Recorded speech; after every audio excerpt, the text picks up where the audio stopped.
အခုပထမဆုံးတင်ဆက်ပေးမယ့်သတင်းကတော့ ICJ စင်ခေါ်တဲ့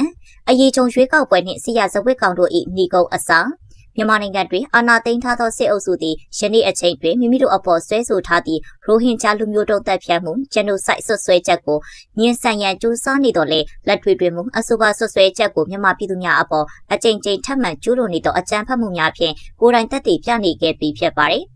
ကမ္ဘာတဝန်းတွင်စစ်အုပ်စုကို serial killer straight တစ်ခုအဖြစ်ညှဉ်းလာကြသောအချိန်တွင်အမှုကိုအပြည်ပြည်ဆိုင်ရာတရားရုံး ICJ တွင်တရားဝင်စတင်စစ်ဆေးတော်မူဖြစ်ရာထွက်ပေါ်လာမည့်စီရင်ချက်သည်ဘသူမပြုမိမိမှုဟု၍ပြောစရာမလိုအောင်ရှင်းလင်းလာပြီးဖြစ်သည်ရိုဟင်ဂျာလူမျိုးစုအပေါ်လူမျိုးတုံးတပ်ဖြတ်မှု genocide ဆွဆွဲချက်များနှင့်ပတ်သက်၍ဂမ်ဘီယာနိုင်ငံကမြန်မာနိုင်ငံကိုအပြည်ပြည်ဆိုင်ရာတရားရုံး ICJ တွင်ဆွဲဆိုထားသောအမှုသည်လက်ရှိတွင်အရေးကြီးဆုံးအဆင့်သို့ရောက်ရှိနေပါသည်2016-2019 ခုနှစ်များအတွင်းရခိုင်ပြည်နယ်မြောက်ပိုင်းတွင်စစ်တပ်နေမြေရှင်းလင်းရေးအမိခံစစ်စေးရေးများ၌ရွာများကိုမိရှို့ရှင်းလင်းခြင်းဒါနှင့်ပြည်သူများကိုအကြောင်းမဲ့တပ်ဖြတ်ခြင်းအမျိုးသမီးများနှင့်ကလေးငယ်များအပေါ်လိင်အကြမ်းဖက်မှုကျူးလွန်ခြင်းများဖြစ်ပွားခဲ့ပြီးလူဦးရေ9သိန်းကျော်ဘင်္ဂလားဒေ့ရှ်ဘက်သို့ထွက်ပြေးခဲ့ရပါတယ်။ယခုချိန်ထိလည်းမြန်မာစစ်တပ်သည်အပြစ်မဲ့အရက်သားပြည်သူများအပေါ်အကြမ်းဖက်ဖိနှိပ်ခြင်းမြို့ရွာများကိုမိရှို့ဖျက်ဆီးခြင်းလူစုလူဝေးနေရာများနှင့်စာသင်ကျောင်းစေယုံဘာသာရေးအဆောက်အဦများပွဲလန်းတပည့်များရှင်ပြုရခန်းကံပွဲများပါမကျန်ဘုံကျဲတပ်ဖြတ်ခြင်းစသောစစ်ရဇဝတ်မှုပေါင်းများစွာတို့ကိုလက်ရဲစရဲဆက်လက်ကျူးလွန်နေစေပင်ဖြစ်ပါတယ်။ကုလသမဂ္ဂ၏ First Finding Mission FFN IIMM တို့ကရှင်းလုပ်ရများတွင်လူမျိုးတုံးတပ်ဖြတ်မှုအဖြစ်သတ်မှတ်နိုင်သည့်တပ်သည့်အထောက်အထားများရှိနေကြောင်းဖော်ပြထားပါတယ်။2019ခုနှစ်တွင်ဂမ်ဘီယာနိုင်ငံက Genocide Convention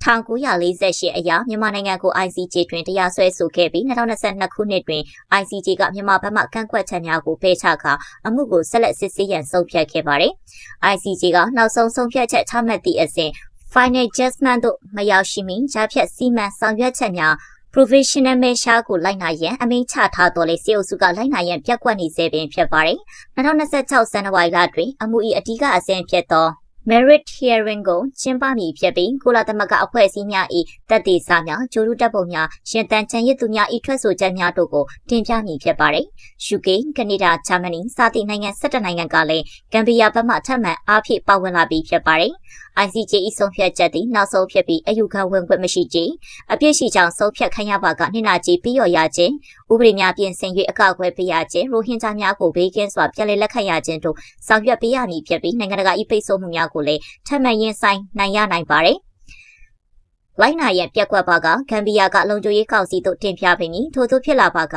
တရုတ်နှင့်ရုရှား၏အခမ်းကဏ္ဍကလည်းအစုံအပြတ်ဖြစ်လာနိုင်ပါတယ်။ ICJ သည်လူတဦးချင်းစီကိုဆွဲဆိုအပြစ်ပေးသောတရားရုံးမဟုတ်တော့လေနိုင်ငံအဆင့်တာဝန်ရှိမှုကိုဆုံးဖြတ်သည့်တရားရုံးဖြစ်ပါတယ်။နောက်ဆုံးဆုံးဖြတ်ချက်မထွက်သေးတော့လေဆရာဇဝတ်မှုများအတွက်တာဝန်ခံရမည့်လမ်းကြောင်းမှာပုံမရှင်းလင်းလာနေပါတယ်။ဤအမှုသည်ဥပဒေရေးရအမှုတစ်ခုသာမဟုတ်ပဲမြန်မာနိုင်ငံ၏နိုင်ငံရေးစီးပွားရေးနှင့်အနာဂတ်ကိုအဆုံးအဖြတ်ပေးမည့်အရေးကြီးသောလမ်းကွဲတစ်ခုလည်းဖြစ်ပါတယ်။စစ်အုပ်စုသည်၎င်းတို့ထွက်ပေါက်ရရန်ဘာသာရေးလူမျိုးရေးဖြင့်လူထုကိုသွေးထိုးလှုံ့ဆော်လာနိုင်ပါတယ်။အနည်းရရှိသောထောင်ချောက်များကိုပြည်သူများအနေဖြင့်အထူးသတိထားရှောင်ရှားကြရမည်ဖြစ်ပါတယ်။ ICJ တွင်ဂမ်ဘီယာကဆွဲဆိုထားသောအမှုအပြင်မေဦးတော်လန်ရေးကာလတလျှောက်စစ်အုပ်စုကျူးလွန်ထားခဲ့သောအစုလိုက်အပြုံလိုက်တပ်ဖြတ်မှုများဆရာဇဝတ်မှုများအတွက် ICJ, ICC ကဲ့သို့သောနိုင်ငံတကာတရားရုံးများတွင်စစ်အုပ်စုကိုတရားစွဲဆိုအပြစ်ပေးအရေးယူနိုင်ရန်အတွက်မြန်မာအရက်ဖက်လူမှုအဖွဲ့အစည်းများစွာကကုလသမဂ္ဂအဖွဲ့အစည်းများနိုင်ငံတကာဥပဒေရေးရာပညာရှင်များနှင့်ပူးပေါင်းလှုပ်ဆောင်နေကြပါတယ်။အာဏာရှင်စစ်အုပ်စုသည်ထိုကဲ့သို့သောအခြေအနေမျိုးမှာ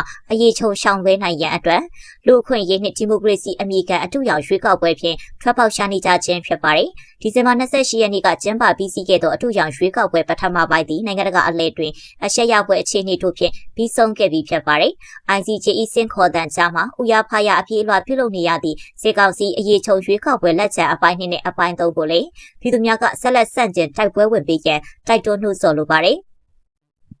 အမှန်တရားဟုသည်အမြဲတမ်းဖုံးကွယ်၍မရနိုင်စကောင်းမှာတရားမျှတမှုစီသို့သွားရလန်းသည်နေကောင်းနှိမ့်နိုင်တော်လေရက်တန့်သွားရုံထုံးစံမရှိသဖြင့်စေအုပ်စုသည်၎င်းတို့ကျူးလွန်ခဲ့သည်များဆေးရဇဝတ်မှုများအတွက်တာဝန်ခံရမည့်နေ့ရက်သို့မလွဲမသွေရောက်ရှိလာပြီးတော့မည်ဆေးရဇဝတ်ကောင်တို့၏ညီကုန်းကအစပြိုးနေပြီ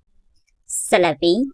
666ပွိုင်ကုန်းသို့ရိခပို့ရန်တက်လာသည့်အချမ်းဖက်စစ်အုပ်စုစစ်ကြောင်းကိုအာရကတပ်တော် AA နှင့်ပူးပေါင်းတပ်များကကြားဖြတ်တိုက်ခိုက်နေရတာတိုက်ပွဲအတွင်းအချမ်းဖက်စစ်အုပ်စုဘက်ကအထိနာကြဆုံးညာနေတဲ့ဆိုတဲ့တင်ကိုတင်ဆက်ပေးသွားမှာဖြစ်ပါတယ်။ ကိုးရခိုင်အစံပတောင်းတောင်ကုတ်ကားလမ်းပေါ်ရှိလေးလာတောင်နှင့်666ပွိုင်စခန်းကုန်းသို့ရှေခါပူရန်ထိုးစစ်ဆင်လာသည့်အကြမ်းဖက်စစ်တပ်စစ်ကြောင်းနှင့်အာရကတပ်တော် AA ဦးဆောင်သည့်ပူးပေါင်းမဟာမိတ်တပ်ဖွဲ့တို့အကြားဇန်နဝါရီ3ရက်ကနေ4ရက်နေ့အထိနေ့ရက်ဆက်တိုက်ပွဲပြင်းထန်ဖြစ်ပွားခဲ့သည်ဟုသတင်းရရှိပါသည်ဒေသတွင်းစစ်ရေးရှင်းမြစ်တအုပ်ကဇန်နဝါရီ3ရက်ညနေပိုင်းကတည်းကတိုက်ပွဲဖြစ်တာမနေ့အထိအပြင်းထန်ဖြစ်နေကြတာစကမစစ်ကြောင်းတွေကအင်အားလေးများတဲ့အဓိကလက်နက်အားကိုနဲ့တက်လာတာစစ်ကြောင်းတစ်ခါထိုးရင်ချုံဂျက်ဖိုက်တာလေယာဉ်လက်နက်အစုံဖြစ်ပြီးတက်တာလေယာဉ်မပါရင်စကမကစစ်မတိုက်တော့ဘူးသူတို့အထိုင်ချထားတဲ့စခန်းပတ်ဝန်းကျင်တွေဒါမှကအနီအနာတောတောင်တွေကိုဂျက်ချုံတွေနဲ့ဖုံးကျဲချပြီးမှပြစ်ပြီးတက်တယ်AA နဲ့ပူးပေါင်းတပ်တွေကလည်းလုံးဝအတက်မခံဘူးအသေးလဲချတာဟုသတင်းဌာနကိုပြောပါတယ်။ AA နဲ့ပူးပေါင်းမဟာမိတ်တပ်ဖွဲ့များကထိုးစစ်ဆင်လာတဲ့အကြမ်းဖက်စစ်တပ်စစ်ကြောင်းကိုအပြင်းထန်ခုခံတိုက်ခိုက်တဲ့ဖြင့်ပြီးခဲ့သည့်2ရက်တာတိုက်ပွဲအတွင်းအကြမ်းဖက်စစ်တပ်ဘက်မှအထိနာအကြအဆုံးများနေသည်ဟု၎င်းကဆက်ပြောပါတယ်။ AA မှသူတို့သိမ်းပိုက်ထားသောညောင်ကျိုးစခန်း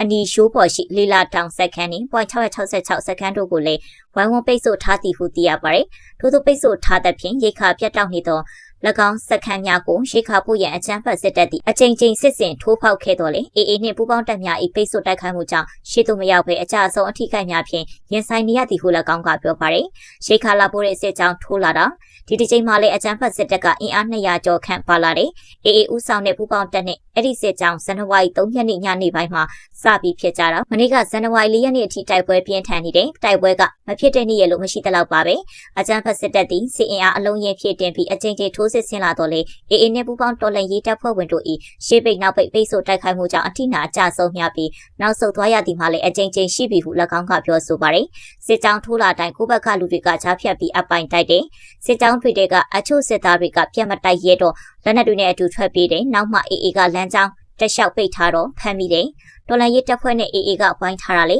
။အဲ့ဒါနဲ့အထိနာအကျဆုံးများရင်စကမစစ်ကြောင်းတွေကနောက်ဆုတ်သွားတယ်။ပြန်အင်အားဖြည့်ပြီးတက်လာပြန်တယ်အကြများရင်ပြန်ဆုတ်ပြေးတယ်တိတ်မကြခင်အင်အားပြန်ဖြည့်ပြီးပြန်တက်လာတယ်အဲ့ဒီလိုဖြစ်နေတာညောင်ကျိုးပတ်ဝန်းကျင်တိုက်ပွဲကဟုပြောပါတယ်လက်ရှိရခိုင်ဘက်ကိုလမ်းရှိလီလာတောင်666ပွိုင်စခန်းကုန်းစင်လန်စခန်းတို့လည်းအေးပိတ်ဆို့ဖြတ်တောက်ခြင်းကိုခံရသည့်အတွက်စားနပ်ရိက္ခာများမငတ်ယုံတမဲ့ရှိနေသည်ဟုလည်း၎င်းကပြောပါတယ်ထို့အတွက်တက်သေးကနေအငတ်တံကိုမခံနိုင်၍ထွက်ပြေးမှုများရှိသလိုအချင်းချင်းကြားတွင်လည်းပြစ်ခတ်မှုများရှိနေသည်ဟုဆိုပါတယ်ဒီဇင်ဘာလ31ရက်ကလည်းပဲခူးတိုင်းပတောင်မြို့နယ်ကာကွယ်ရေးပစ္စည်းစက်ရုံအမှတ်16ပဲရှိ666ပွိုင်ကုန်းစခန်းမှထွက်ပြေးလာသည့်ပြည်သူ့စစ်အပါအဝင်စစ်ကော်မရှင်တပ်ဖွဲ့ဝင်9ဦးကိုလက်နက်ခဲယမ်းများနဲ့အတူအာရကတပ်တော် AA ကဖမ်းမိခဲ့သည်ဟုသိရပါတယ်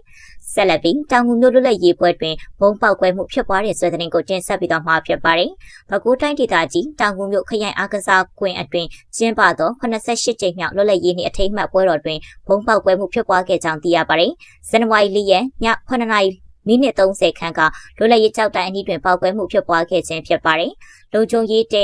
နောက်ကျော်ကလျက်လွတ်လပ်ရေးကြောက်တိုင်ပြီးမှပေါက်ကွဲမှုဖြစ်ပွားခဲ့တာပါထိခိုက်ပျက်စီးမှုတော့မရှိပါဘူးဟုတောင်ငူမြို့ကန်တပ်ဦးကသတင်းဌာနကိုပြောပါတယ်